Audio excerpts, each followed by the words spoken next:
आज का क्लास है colligative property. Colligative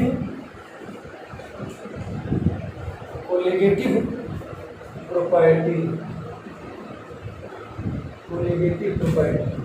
colligative property का हिंदी क्या होता है? अणुसंख्य गुण धर्म या सहजात। तो कोलिगेटिव प्रॉपर्टी का हिंदी हुआ अणुसंख्य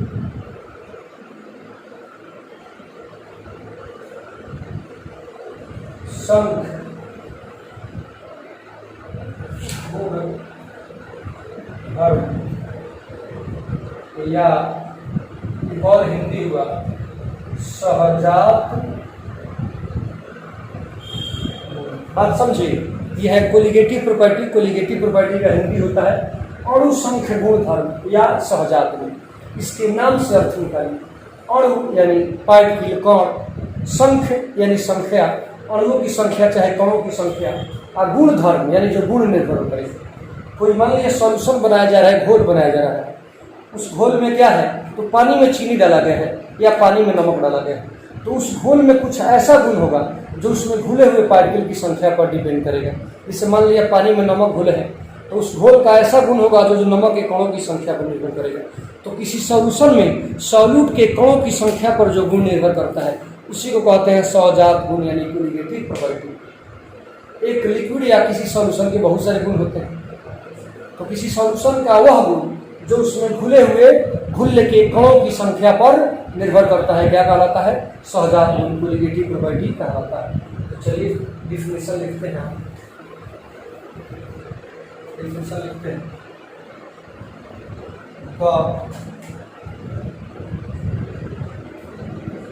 property of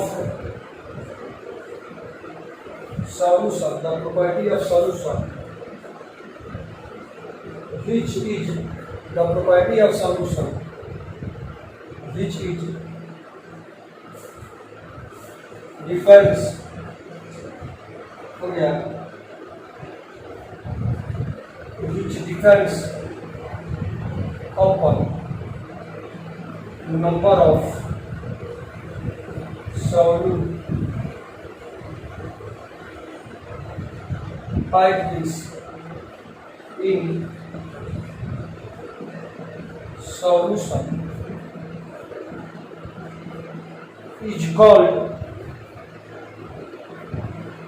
colligative property. is called colligative property. इसको इम्पोर्टेंट पूछा जाने वाला क्वेश्चन है, इसको इम्पोर्टेंट इस पर लागू। The property of solution which depends upon number of solute particles in solution is called colligative property. चलिए इसका हिंदी लिख लीजिए। घोल का वह गुण, घोल का वह गुण, घोल का वह गुण जो उसमें, घोल का वह गुण जो उसमें घुल्ले कणों की संख्या पर, घोल का वह गुण जो उसमें घुल्ले कणों की संख्या पर, घुल्ले कणों की संख्या पर निर्भर करता है, घुल्ले कणों की संख्या पर निर्भर करता है, निर्भर करता है, अणुसंख्य गुणधर्म कहलाता है। अणुसंख्य गुणधर्म कहलाता है, अणुसंख्य गुणधर्म कहलाता है।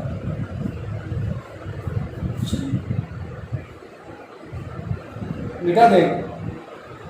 अब देखिए कोलिगेटिव प्रॉपर्टी चार प्रकार की होती है। कितने प्रकार की कोलिगेटिव प्रॉपर्टी? चार प्रकार की। तो कोलिगेटिव प्रॉपर्टी का एग्जाम्पल कहिए तो, या कोलिगेटिव प्रॉपर्टी के प्रकार कहिए तो। कोलिगेटिव प्रॉपर्टी कितने प्रकार के होते हैं? चार प्रकार के। तो या एग्जाम्पल दीजिए कोलिगेटिव प्रॉपर्टी के, कौन कौन से कोलिगेटिव प्रॉपर्टी होते हैं। तो पहला कोलिगेटिव प्रॉपर्टी है लोअरिंग ऑफ वेपर प्रेशर। क्या है? Lowering of vapour pressure, lowering of vapour pressure. दूसरा कोलिगेटिव प्रॉपर्टी है elevation of boiling point, elevation of boiling point. तीसरा कोलिगेटिव प्रॉपर्टी है depression of freezing point, depression of freezing point. और चौथा colligative property है osmotic pressure, कौन pressure, osmotic pressure. तो यही 4 प्रकार के कोलिगेटिव प्रॉपर्टी होते हैं। पहला लोअरिंग ऑफ वेपर प्रेशर, दूसरा एलिवेशन ऑफ बॉइलिंग पॉइंट, तीसरा डिप्रेशन ऑफ फ्रीजिंग पॉइंट और चौथा ओस्मोटिक प्रेशर।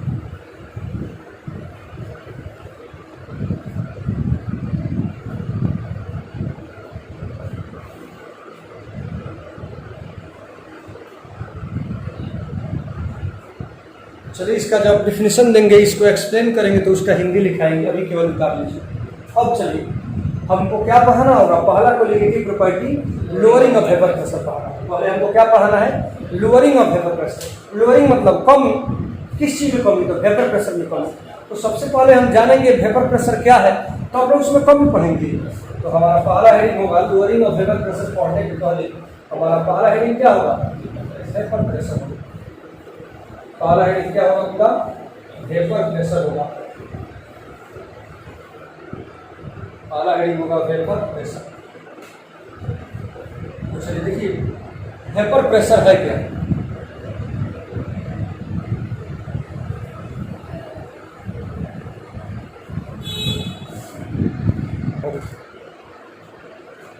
तो पहला क्या है, तो पहले क्या पढ़ना है, vapour pressure. Vapour pressure, vapour pressure Hindi क्या हुआ, वाष्प दाब। वेपर प्रेशर वाष्प,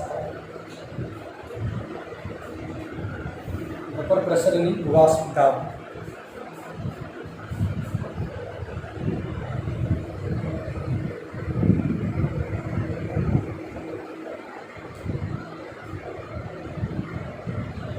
वास्तव हो गया। देखिए हर लिक्विड की सतह पर उसके भाप के अणु रहते हैं। इस मान लिया इस बर्तन में क्या रख दिया, पानी रख दिया। इस बर्तन में क्या रख दिया, पानी रख दिया। क्या ये भाप बन के उड़ेगा कि नहीं, वाष्प बन के उड़ेगा कि नहीं, इसका वाष्पीकरण होगा, वेपराइजेशन होगा और ये वाष्प बन के उड़ जाएगा। दिखाई दे या नहीं दिखाई दे, जाड़े के दिनों में दिखाई देता है, गर्मी के दिनों में नहीं दिखाई देता है। आप देखे हैं जाड़े के दिनों में तालाब के किनारे या नदी के ऊपर लगता है कि धुआं या उसका भाप पानी के ऊपर लटका हुआ, ऐसा दिखाई देता है कि नहीं। कुहासा या भाप ऐसा लगता है कि पानी के ऊपर लटका हुआ। ये उस पानी के ऊपर के भाप है, उसी के भाप है, पानी के ऊपर उसी के भाप है जो क्या कुछ उड़ रहा है, कुछ लटक के पानी के सतह पर डाल रहा है। तो मान लिया कि पानी से भरा कोई बर्तन है, इसका वाष्पीकरण हो रहा है, इसमें भाप बन रहा है और ये वाष्प मॉलिक्यूल निकल रहा है। क्या निकल रहा है, वाष्प मॉलिक्यूल इसमें से क्या हो रहा है, निकल रहा है। कुछ वाष्प के मॉलिक्यूल उड़ गए दूर जाके और कुछ वाष्प के मॉलिक्यूल पुनः उस द्रव के सतह पर लटक कर उस पर दाब डाल लिया। क्या समझे, किसी द्रव का जब वाष्पीकरण होता है तो कुछ भाप अणु, कुछ वेपर मॉलिक्यूल्स दूर चले जाते हैं उड़कर और कुछ वेपर मॉलिक्यूल्स लटक कर उसी लिक्विड के सरफेस पर दाब डालने लगते हैं, प्रेशर एक्सर्ट करने लगते हैं। तो किसी लिक्विड के सरफेस पर उसके ही वाष्प अणुओं द्वारा, इस लिक्विड के सतह पर उसके ही वाष्प अणुओं द्वारा डाले गए दाब को क्या कहा जाता है, वाष्प दाब कहा जाता है। किसी द्रव के सतह पर उसके वाष्प अणुओं द्वारा डाले गए दाब को क्या कहा जाता है, वाष्प दाब कहा जाता है। यानी the pressure exerted by vapor molecules on the surface of a liquid is called its vapor pressure.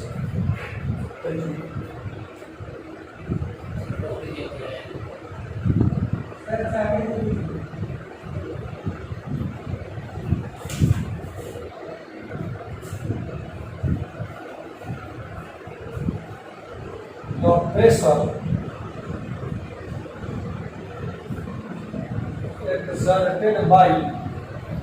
exerted by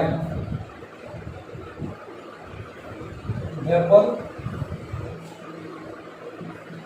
molecules on the surface of the liquid called vapor pressure. Is called vapor pressure. Is called vapor pressure. Figure इसमें अनिवार्य नहीं है, figure नहीं बनाए तो भी काम चल जाएगा।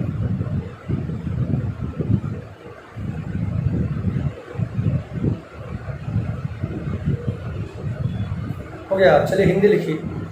किसी द्रव के सतह पर, किसी द्रव के सतह पर, किसी द्रव के सतह पर उसके वाष्प अणुओं द्वारा, किसी द्रव के सतह पर उसके वाष्प अणुओं द्वारा डाले गए दाब को, किसी द्रव के सतह पर उसके वाष्प अणुओं द्वारा डाले गए दाब को वाष्प दाब कहा जाता है।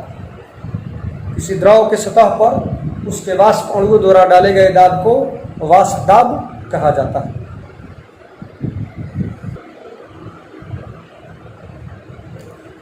अब वाष्प दाब तो हम लोग पढ़ लिए। अब पढ़ेंगे lowering of vapour pressure. Lowering मतलब कमी, किसी में वेपर प्रेशर अवनमन माने की कमी होता है, तो वाष्प दाब अवनमन यानी वाष्प दाब में कमी। लोअरिंग ऑफ वेपर प्रेशर पहला कोलिगेटिव प्रॉपर्टी यही ना है, लोअरिंग ऑफ वेपर प्रेशर, यानी इसका हिंदी क्या होगा, वाष्प दाब अवनमन। ये पहला कोलिगेटिव प्रॉपर्टी। तो देखिए बुआ, लोअरिंग ऑफ वेपर प्रेशर क्या है। मान लिया कोई लिक्विड है, इसमें पानी है, पानी एक सॉल्वेंट है, बहुत सारी चीज़ों को अपने में घोल लेता है, तो पानी एक सॉल्वेंट है। ठीक, तो एग्जाम्पल अगर रख रहे हैं, मान लिया पानी का वेपर प्रेशर 90 mm, कितना है 90 mm, और उसमें हुआ चीनी या नमक या कोई नॉन वोलेटाइल सॉल्यूट उस पानी में मिला देंगे तो उसका वेपर प्रेशर घट जाता है। किसी लिक्विड में, किसी सॉल्वेंट में जब सॉल्यूट डालते हैं तो उसका वेपर प्रेशर क्या होता है, घट जाता है, क्योंकि सॉल्यूट पार्टिकल जगह जगह गैस को भर देगा, सरफेस एरिया को कम कर देगा, वाइब्रेशन कम होगा, वेपर प्रेशर कम हो जाएगा। तो किसी सॉल्वेंट में जब हम सॉल्यूट डालते हैं तो उसका वेपर प्रेशर क्या हो जाता है, कम हो जाता है। वेपर प्रेशर में जितनी कमी होती है उसी को क्या कहते हैं, वेपर प्रेशर में कमी कहते हैं, यानी वाष्प दाब अवनमन कहा जाता है, लोअरिंग ऑफ वेपर प्रेशर कहा जाता है। क्या समझे, अभी इस पर छोड़िए, अभी एक बात को समझिए, बाद में एग्जाम दीजिएगा। तो क्या समझे, किसी भी सॉल्वेंट का वेपर प्रेशर अधिक होता है जब सॉल्वेंट में कोई सॉल्यूट डालते हैं। कौन solute, non volatile solute. Non volatile का मतलब जो उड़े नहीं, जैसे चीनी नमक की उड़ता नहीं है, ये है नॉन वोलेटाइल सॉल्यूट। तो जब किसी प्योर सॉल्वेंट में कोई नॉन वोलेटाइल सॉल्यूट डालते हैं तो उस लिक्विड का वेपर प्रेशर कम हो जाता है। वेपर प्रेशर में जितनी कमी होती है उसी कमी को ही कहते हैं लोअरिंग ऑफ वेपर प्रेशर। मान लिया किसी टेम्परेचर पर वाटर का वेपर प्रेशर है कितना, 90 mm, और उस वाटर में थोड़ा सा चीनी या थोड़ा सा नमक डाल देंगे, उसका वेपर प्रेशर बढ़ेगा कि घटेगा, क्या हो जाएगा, वेपर प्रेशर घट जाएगा। पानी में सॉल्वेंट में सॉल्यूट डालने से, नमक या चीनी डालने से उसका वेपर प्रेशर क्या हो जाएगा, घट जाएगा। तो जितना घट जाएगा उसी को उसका लोअरिंग ऑफ वेपर प्रेशर कहा जाएगा। मान लिया किसी खास टेम्परेचर पर वाटर का वेपर प्रेशर क्या है, 90 mm, और उस वाटर में चीनी या नमक डालने से उसका वेपर प्रेशर कितना हो गया, 85 mm। कितना हो गया, पहले पानी का कितना था, 90 mm, अब पानी में नमक या चीनी डालने से हुआ तो सॉल्यूशन में बदल गया, और उस सॉल्यूशन का वेपर प्रेशर कितना हो गया, 50 mm। कितना का अंतर हुआ, बोलो, 5 mm का। यही 5 mm वाष्प दाब अवनमन हो गया, लोअरिंग ऑफ वेपर प्रेशर। यानी सॉल्वेंट और सॉल्यूशन के वेपर प्रेशर में जितना अंतर होता है, सॉल्वेंट और सॉल्यूशन के वेपर प्रेशर में जितना अंतर होता है उसी को कहते हैं लोअरिंग ऑफ वेपर प्रेशर। या जब किसी प्योर सॉल्वेंट में नॉन वोलेटाइल सॉल्यूट डालते हैं तो उस सॉल्वेंट का वेपर प्रेशर कम हो जाता है। वेपर प्रेशर में इसी कमी को क्या कहा जाता है, लोअरिंग ऑफ वेपर प्रेशर कहा जाता है। चलिए, तो बात समझे ना, चलिए इसी को लिख लेना है, इसी को लिखिए। Vp मतलब वेपर प्रेशर का, Vp of solvent is greater than solution. Drain a non volatile solute is dissolved into solvent its vapor pressure is decreased. This is called lowering of vapor pressure. This is called lowering of vapor pressure. This is called lowering of vapor pressure.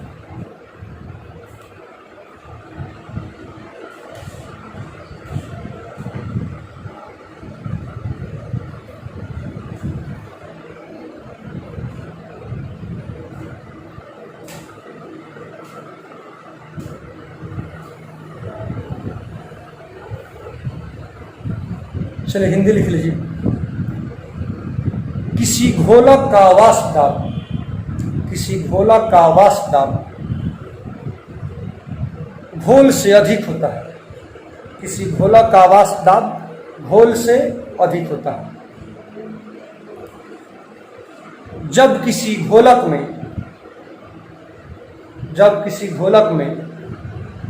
अउड़नशील घुल्य डाला जाता है। जब किसी घोलक में अउड़नशील घुल्य डाला जाता है, जब किसी घोलक में अउड़नशील घुल्य डाला जाता है तो उसका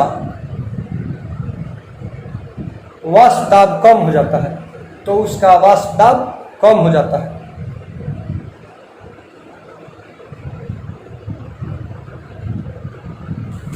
वाष्प दाब में इसी कमी को वाष्प दाब में इसी कमी को वाष्प दाब अवनमन कहा जाता है। वाष्प दाब में इसी कमी को वाष्प दाब अवनमन कहा जाता है। प्रयोग चेंज करके लिखिए, ध्यान से समझना चाहिए। अब चलिए मान के चल रहे हैं पानी मान लिया कोई सॉल्वेंट के एग्जाम्पल में क्या लिए, पानी लिए। तो पानी एक सॉल्वेंट है। मान लिया उस सॉल्वेंट का वेपर प्रेशर क्या है, P है। मान लिया कि पानी का यानी सॉल्वेंट का वेपर प्रेशर कितना है, P है। इसी पानी में जब कोई सॉल्यूट डाल देंगे, नमक या चीनी डाल देंगे, तो किसमें बदल जाएगा, सॉल्यूशन में बदल गया। तो सॉल्यूशन का वेपर प्रेशर क्या हो गया, PS हो गया। P है सॉल्वेंट का वेपर प्रेशर, अब PS किसका है, सॉल्यूशन का वेपर प्रेशर। तो सोचिए P बड़ा कि PS बड़ा, P बड़ा कि PS बड़ा। पानी का वेपर प्रेशर, सॉल्वेंट का वेपर प्रेशर P है। पानी में जब नमक या चीनी डाल दिए, मिला दिए, तो सॉल्यूशन में बदल गया। उस सॉल्यूशन का वेपर प्रेशर क्या हो गया, PS हो गया। तो P बड़ा कि PS बड़ा, P बड़ा। तो P में से PS घटाएंगे, जितना आएगा डेल्टा माने परिवर्तन अंतर, अब P में वेपर प्रेशर, यही डेल्टा P हो जाएगा लोअरिंग ऑफ वेपर प्रेशर। अगर प्योर सॉल्वेंट शुद्ध घोलक का वाष्प दाब P हो और उसके सॉल्यूशन का वाष्प दाब PS हो, तो P माइनस PS यानी डेल्टा P में अंतर, वाष्प दाब में जितना अंतर होगा वही डेल्टा P कहलाएगा लोअरिंग ऑफ वेपर प्रेशर। जैसे कि एग्जांपल दिए थे, मान लिया पानी का वाष्प दाब 90 mm है, पानी में नमक मिलाए तो हो गया 85 mm। तो अब 90 में से 85 घटाए कितना बचा, 5 mm बचा। तो डेल्टा P 5 हो गया, यही वाष्प दाब अवनमन हो गया। तो इसी को भाषा में थोड़ा सा मान के लिख लेना है। इसको हिंदी इंग्लिश वाले सबको निकाल लीजिए, इसको इंग्लिश थोड़ी लिखेंगे, छोटा सा मानने वाला है। तो लिखो, पैराग्राफ चेंज करके लिखना, if P capital P is VP of solvent and PS is VP of solution. PS is VP of solution. Then लिखा ही दे रहे हैं, then चलो इसका हिंदी लिख लो। यदि कैपिटल P घोलक का वाष्प दाब हो, यदि कैपिटल P घोलक का वाष्प दाब हो और PS घोल का वाष्प दाब हो, यदि कैपिटल P घोलक का वाष्प दाब हो और पी एस ऐसे लिखा जाता, गलती से लिखा गया, और पी एस यदि कैपिटल पी घोलक आवास दाब हो और पी एस घोल का आवास दाब हो तो P minus P S equal to delta P. Delta is lowering of vapour pressure. तो होगा P माइनस पी एस बराबर डेल्टा पी, जो आएगा यही क्या हो जाएगा, delta P, lowering of vapour pressure. ये हो गया सब, क्या हो गया, सॉल्यूशन का वेपर प्रेशर। पी अकेले सॉल्वेंट का अकेले रहता है, सॉल्वेंट का वेपर प्रेशर। ऐसे भी कह सकते हैं कि सॉल्वेंट के वेपर प्रेशर और सॉल्यूशन के वेपर प्रेशर में अंतर को लोअरिंग ऑफ वेपर प्रेशर कहा है। इसको डेल्टा टी, इसको डेल्टा पी से डिनोट किया है। चलिए मिटा दें।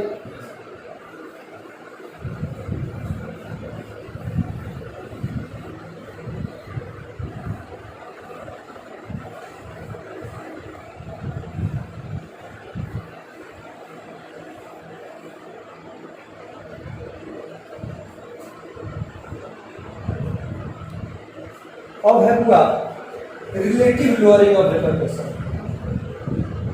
रिलेटिव लोअरिंग,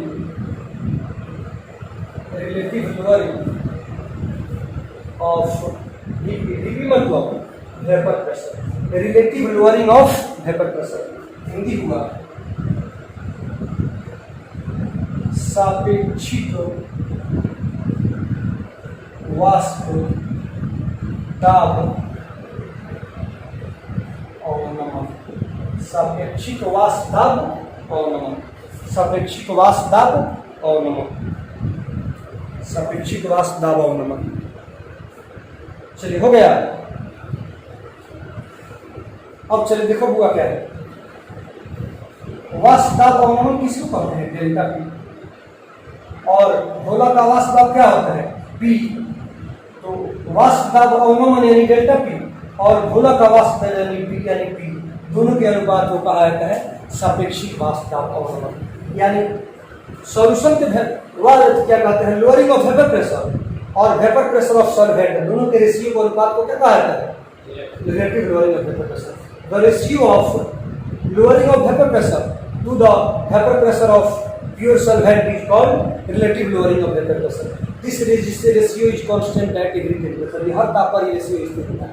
तो क्या समझे, वाष्प दाब में कमी और घोला के वाष्प दाब के अनुपात को क्या कहा जाता है, सापेक्षिक वाष्प दाब अवनमन कहा जाता है। वाष्प दाब अवनमन और घोला के वाष्प दाब के अनुपात को क्या कहा जाता है, सापेक्षिक वाष्प दाब अवनमन।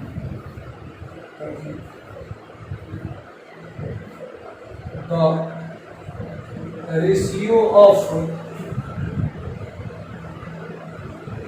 lowering of vapor pressure and the ratio of lowering of vapor pressure and vapor pressure of pure solvent is called relative lowering of vapor pressure। हर ताप पर क्या होता है, स्थिर होता है। This ratio is constant at every temperature. This ratio is constant at every temperature. चलिए इसका हिंदी लिख लीजिए।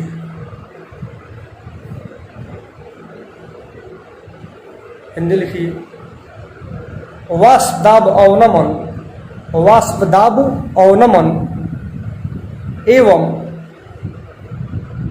घोलक के वाष्प दाब, वाष्प दाब अवनमन एवं घोलक के वाष्प दाब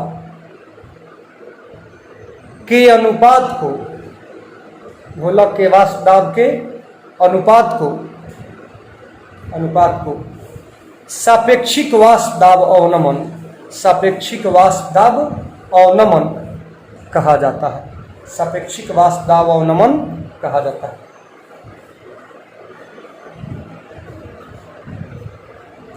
यह हर ताप पर स्थिर रहता है, यह हर ताप पर स्थिर रहता है। चलिए इसका फॉर्मूला लिख लीजिए।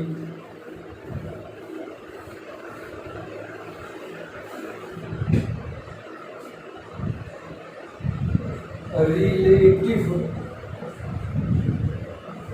Lowering of DP vapour pressure बराबर, तो लोअरिंग ऑफ वेपर प्रेशर किसको कहते हैं?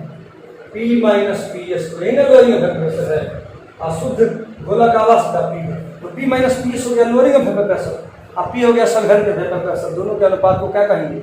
Relative lowering of vapour pressure कहेंगे। या ऐसे भी है, P माइनस पी एस को क्या कहे थे अभी? डेल्टा P, और P सलघन का वेपर प्रेशर, दोनों हो गया।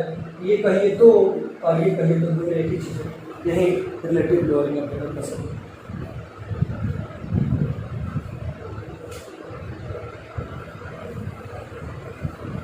कल का क्लास सबसे इम्पोर्टेंट है इस साल के लिए, रॉड्स लॉ कल पढ़ाएंगे।